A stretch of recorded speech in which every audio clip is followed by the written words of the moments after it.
Good morning. Nicole here from eWell Halifax. I hope everyone had a wonderful weekend. So this is week 2 of my 5-week series on mental health. I'm calling it Mental Health Mondays. So last week I discussed the role of dietary intake and our mental health, and also a little bit on the digestive tract and our mental health as well. I'm definitely going to get into that a little bit more as the series goes along. So just to reiterate that in this case, in this series, mental health includes everything from clinical mental illnesses to lack of energy, brain fog, stress, lack of sleep, lack of motivation, general anxieties, and even irritability. So it's not just clinical, it's just how we can feel sometimes. Sometimes we don't sleep very well. Sometimes we have intense sugar cravings. Sometimes we're really stressed out, and this can be due to poor dietary intake, poor digestive health, and I'm going to get into that as this month goes along. If you want to know more about the links, you can also check out my first video from the series, which was last Monday. And you can just check that out on my Facebook page. Hi, Jessica. So I wanted to quickly discuss today the nutrients that our brain requires for mental health and for feeling really great, and how poor nutrient intake is actually linked to poor moods and stress.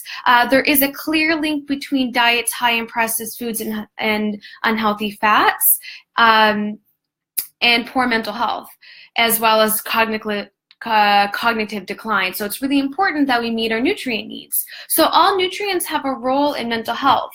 And we do know that nutrient deficiencies put our mental health at risk. Our brain needs nutrients to function properly day to day, to stay healthy, and even just for long term, so we stay sharp as we age as well. So despite the popularity of the low carbohydrate diets, most of us use sugar as the brain's main form of energy. So with the intake of carbohydrates, especially starches and sugars, we release a hormone called insulin, which has a role in the release of the neurotransmitter serotonin, which I think we might have an understanding that it's related to happiness and good mood if you know serotonin. I'll get more into neurotransmitters as I talk here. And feel free, especially if you're watching through Facebook, anyone to ask questions as I go along here. So diet rich in fiber, which is another carbohydrate, helps balance blood sugars. And I'm sure that we've all experienced low blood sugar, and fiber helps poor moods, irritability, fatigue, all those things that come with sort of blood sugars that are all over the place. So it is really important that we have a high fiber diet to balance our blood sugars and to make sure that we feel really great. So we also need healthy fats. So in fact, 60% of our brain weight is made from healthy fats, omega-3 fatty acids, mainly DHA. These healthy fats are required for signal transmission or brain cell communication, if you want to look at it that way. So we need fats. Most of our brain is made up of healthy fats. It is incorrect to say that we shouldn't have fat in our diet. Protein plays many roles in brain health as well. So how do I say that? Amino acids are the building blocks of protein. And amino acids are also required to produce neurotransmitters, including serotonin and dopamine. Neurotransmitters are brain chemicals that allow brain cells to communicate and to send messages. Neurotransmitters are therefore influence how we feel and how our brain functions. So we definitely need to have a healthy protein intake so that we can ensure that neurotransmitters are being produced. So what about vitamins and minerals and mental health? Now this is where the problems generally arise, because so many of us just do not meet our micronutrient needs. We do not meet our vitamin and mineral needs. We are not getting enough vitamins and minerals through our dietary intake. We are not supplementing properly or using high quality supplements. So we end up just not meeting our vitamins and mineral needs, which is definitely related to cognitive decline or poor mental wellness. So some of you have probably heard about the link between low vitamin B levels and stress. So if you've seen some of the vitamin B complex on the market, they are marketed as stress reducing. So vitamin Bs are incredibly important in the synthesis of neurotransmitters. B vitamins are also involved in brain energy metabolism.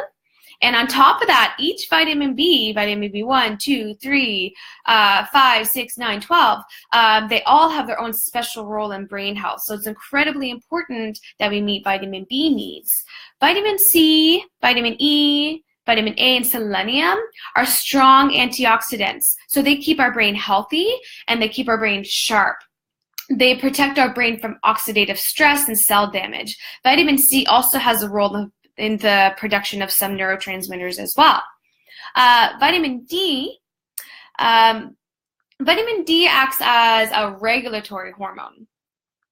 So it actually regulates some of the work that's happening in different brain regions. It's incredibly important that we meet vitamin D needs. In fact, because we don't get a lot of sunshine in North America, it is important that most of us, if not all of us, supplement with vitamin D, especially between October and May.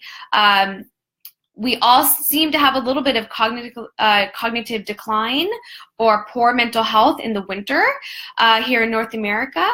And that's due to, or one of the factors is due to low vitamin D. The best way of getting vitamin D is through the sun or supplementation. Choline is a lesser known vitamin. It is important in ensuring the strength and integrity of our cell membranes in our brain. It ensures cell signaling and nerve impulse transmission across brain cells. Then we have minerals, or could be known as iron, could be known as ions in terms of chemical reactions, but these ions are minerals, calcium, magnesium, potassium, sodium, are incredibly important for cell signaling and communication between brain cells. They're also precursors for some neurotransmitters as well. Iron provides the brain with oxygen, so it's important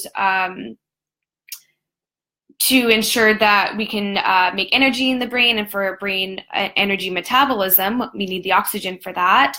And iron also is involved in the production of some neurotransmitters. Other important minerals in brain health include zinc, copper, chloride, chromium even. I mean, they're all really, really important. So if any of the above information resonates with you, or if you're dealing with symptoms of mental illness, stress, fatigue, lack of energy, sugar cravings, inability to sleep, poor motivation, we all experience these sometimes. Very well could be due to our dietary intake, if not most of the time it is. At least most of the time, at least sometimes. Contact me today if you want to set up a free 15-minute consultation so we can discuss your wellness goals and how we can get started on a plan to help you feel your best. Make sure you're meeting nutrient needs. We'll talk about digestive health, reducing sugar cravings. All that is really, really important in mental health. So thanks for watching. And next week I'm going to get more into a healthy microbiome, healthy gut bacteria, and how that's related to mental health as well. So I certainly hope that that was helpful for you, and happy Monday morning. I hope that you guys have an excellent week. Thank you for watching, and eat well, Halifax.